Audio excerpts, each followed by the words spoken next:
Salut tout le monde, c'est Henri Hanot pour Game Making Lab et je vous souhaite la bienvenue dans cette toute première vidéo de notre série de tutoriaux.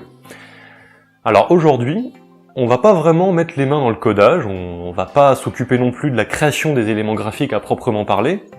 Aujourd'hui on va plutôt réfléchir, on va réfléchir à la conception du jeu. L'objectif c'est que vous puissiez savoir où vous allez, pour ensuite ne pas vous disperser, ne pas avoir le syndrome de la page blanche, parce que ça existe aussi pour les codeurs. Et généralement, c'est lié à une mauvaise planification, à un manque de réflexion en amont. Donc, moi je vais commencer par vous montrer une vidéo du jeu final, parce que je l'ai déjà préparé, et vous allez voir ce que vous saurez faire à la fin de cette série de tutoriaux. Évidemment, ce genre de vidéo, vous en aurez pas quand vous allez concevoir vos propres jeux, puisqu'ils seront pas encore créés, évidemment. Mais pour les besoins pédagogiques des cours que je vais vous donner, c'est plus intéressant que vous puissiez voir où on va. Comme ça, je pourrais vous expliquer mes choix, mes influences, etc.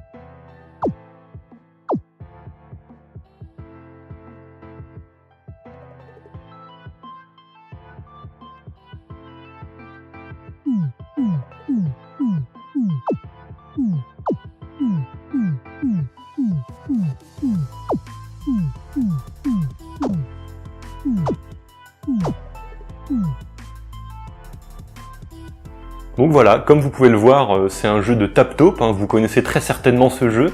Originellement, c'était plutôt un jeu qu'on trouvait dans les foires, on en a trouvé un petit peu dans des sortes d'arcades aussi, mais surtout il a été beaucoup repris dans le monde du jeu vidéo. Alors si j'ai choisi ce jeu, c'est parce qu'il a l'avantage d'être extrêmement simple à la fois dans ses règles, mais aussi dans sa conception, ce qui va nous permettre de faire un codage vraiment très basique, étant donné qu'on est dans un tutoriel d'introduction, dans lequel je vais vous donner vraiment les bases élémentaires dans chacune des disciplines que je vais vous enseigner. Donc pour commencer, on va déjà analyser les règles du jeu. Alors vous allez vous dire que c'est peut-être un petit peu superflu pour un jeu aussi simple, mais l'objectif de cette vidéo c'est surtout de vous montrer un petit peu le protocole de création. Donc on va se forcer en quelque sorte à analyser les règles, même si tout le monde les a compris, pour que vous puissiez voir un petit peu le processus. Alors, quelles sont les règles du jeu de tap-top? Donc en gros, j'ai placé une dizaine de taupes sur l'écran, le nombre est variable, la position est variable, d'ailleurs ça ce sera une marge de liberté que vous aurez pendant la création, hein, pour vous-même, vous verrez, c'est très simple. J'ai choisi ça pour que ça soit pas trop difficile et puis qu'on n'ait pas besoin de trop se disperser sur des centaines d'éléments visuels. Donc l'idée c'est que on a une alternance pendant laquelle à chaque intervalle de temps, une taupe sort de son trou, reste un moment à l'extérieur et ensuite redescend si vous n'avez pas cliqué dessus suffisamment tôt.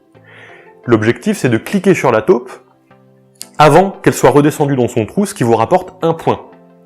Chaque intervalle de temps entre les sorties de taupe est défini par le mode de difficulté. Vous avez dû remarquer que j'ai mis un menu avec 3 niveaux de difficulté. En l'occurrence, j'ai choisi 0,9 secondes pour le mode facile, 0,7 secondes pour le mode normal et 0,5 secondes, donc une demi-seconde, pour le mode difficile. Ce qui demande quand même des réflexes assez poussés. Ensuite, les taupes sortent 25 fois d'affilée, et à la fin, on revient sur le menu principal. Donc on va parler un petit peu de cette histoire de menu principal. Notre jeu, je l'ai divisé en 2 phases distinctes. Donc c'est un jeu tellement simple qu'on en a que 2, mais vous verrez très rapidement, on va arriver dans des projets avec de multiples phases, donc il faudra analyser les choses finement à ce moment-là.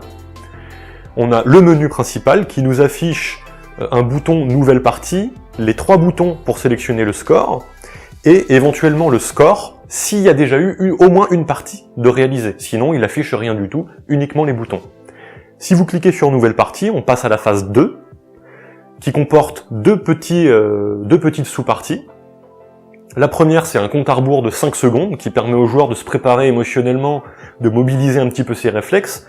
Le compte à rebours dans le jeu vidéo, c'est toujours ce qui permet d'annoncer qu'il va y avoir de l'intensité dans très peu de temps. Au terme du compte à rebours, on a la partie qui se déroule avec les 25 levées de tête dont je vous ai parlé, Et au terme de cette partie, on revient sur la phase 1. Donc là, vous avez vraiment le cycle du jeu complet, ce qui vous permet de savoir comment vous allez devoir organiser le codage pour plus tard.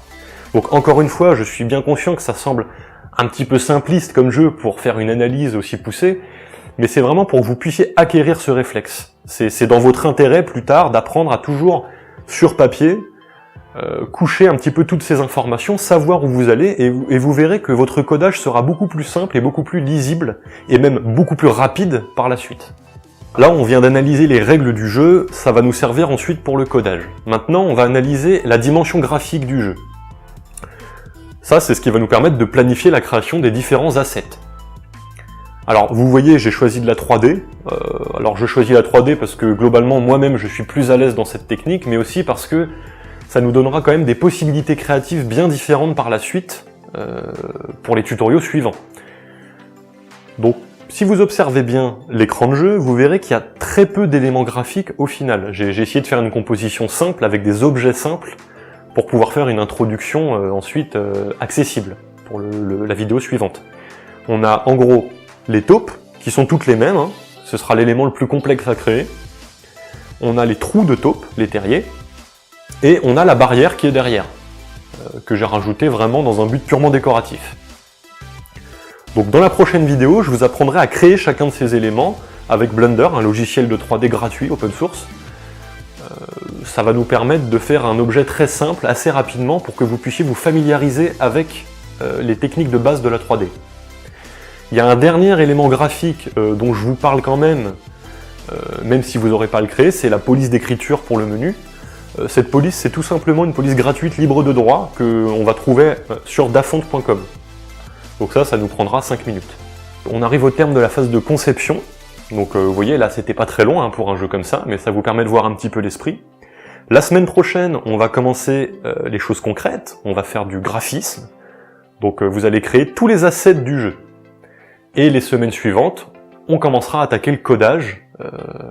Là, il faudra s'accrocher.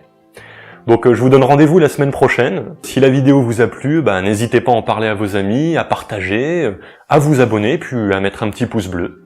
Donc à la semaine prochaine, à bientôt!